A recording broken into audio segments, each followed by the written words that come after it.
Thank you for joining me today.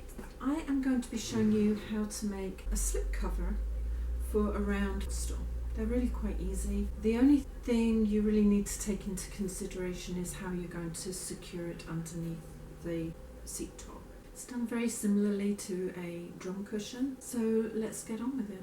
Now, lots of people would take it from the top side. I actually suggest you take it from the underside. So I'm going to line that up with the wood and also run it along the legs so you've got a straight edge. I'm popping that against the wood here and across to here, and it comes to 12.5 inches. If I put it across the top, it's actually a good match. It's close enough. Now if I want 12.5, which is there, and then I have to allow an inch, I'm actually going to cut this at 14 inches across to the center because I've got 2 to make. That gives me a little bit of leeway. As long as these are 14-inch squares, that's all that matters. The next measurement I need is from this sew line to this sew line, which is 2 inches. So I'm going to cut 2 strips at 3 inches, 1 for each top. With your piece of fabric folded into quarters like this, as evenly as possible. It doesn't have to be perfect. And then with your measuring stick, you need to work out how much you want. So I said 12.5, which would make it 6.25. Move that over to 7.25. So pivoting that on here, I'm just going to cut up. Because this fabric rolls when I cut it, I'm only going to do 1 layer at a time, which is a little bit slower, but it's better. And even if I do more layers, I only ever do 2 at a time. Now that's cut. I'm going to cut the next piece using the first curve as the template, and then I'll start on the next piece. And there's my circle, and all I'm going to do is place this circle on here like that, and then I'm going to proceed to cut this one out too, and then I've got 2 matching. To make the piping up, make sure the right side is up. Put the right side down. So in this case, the slightly rougher side is the right side and the slightly smoother side is the wrong side. So now it's on a 2.4 stitch length, and I'm going to just pop these together like that. Just put them at right angles and sew from corner to corner. And put as many lengths on as you need. I've just popped the piping in the fold of the fabric, and the stitch is on a number 5, and now I'm going to just sew. When you get to a joint, split the sections and then cut the seam back to about 1/4 inch from the stitch line. Open the seam up, fold the fabric over, and carry on sewing. Then make your way to the next one or to the end of your fabric. I've got my disc there, and I am going to start sewing. Now I always start sewing on a straight edge so that when I'm joining the fabric it's not so difficult. I'm not really that concerned about having an exact 1/2 inch, so I'm going to take it in a little bit. Because this fabric is a little bit firm, I'm going to just put a couple of nicks in as I go. Because although this is on a bias, it sometimes doesn't want to stretch around. And then I'm going to hold this on the outside here and sew around until I get all the way around the other side. Cut back the stitches so that you can join the 2 ends together. Fold one side back 45 degrees and cut. Move those out. Fold that over. You can see that there's a good overlap there, so I am going to fold this one back. I could have actually done it the other way, but I always prefer to do it this way. So fold that. So long as this is straight here at a 90-degree angle, cut it. Double check your angles, and I am going to put a 1/4 inch on. Having closed the join, I'm going to turn that upside down, and I'm going to attach the band. I'm going to leave a little bit of length there, not too much. Pop that down, move the needle across, and start sewing.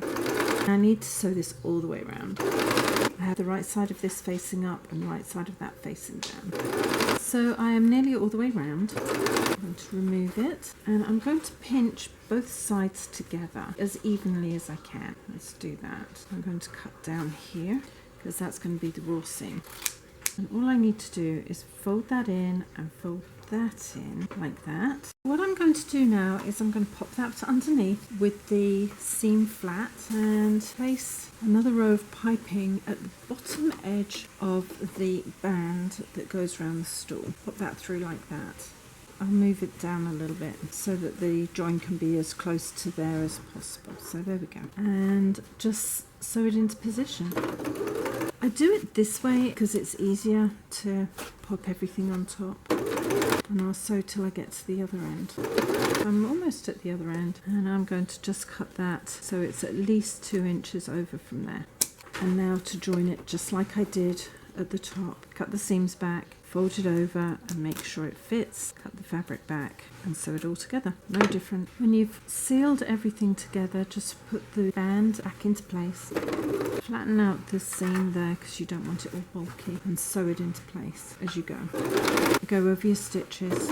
I'm putting the band together that goes underneath this chair seat, and I do the joins on a diagonal because I don't want all of the bulk to be in one particular area. And it's a good way of using up the leftover pieces as well.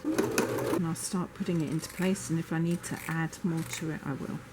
I have a selvage there, so I'm just going to fold that over because I don't need to finish that end like that. I'm going to line it up with the seam here. Doesn't have to be perfect, just close enough. In fact, you don't even have to do that. You could start it anyway. It's just that I personally prefer to start it at the seam.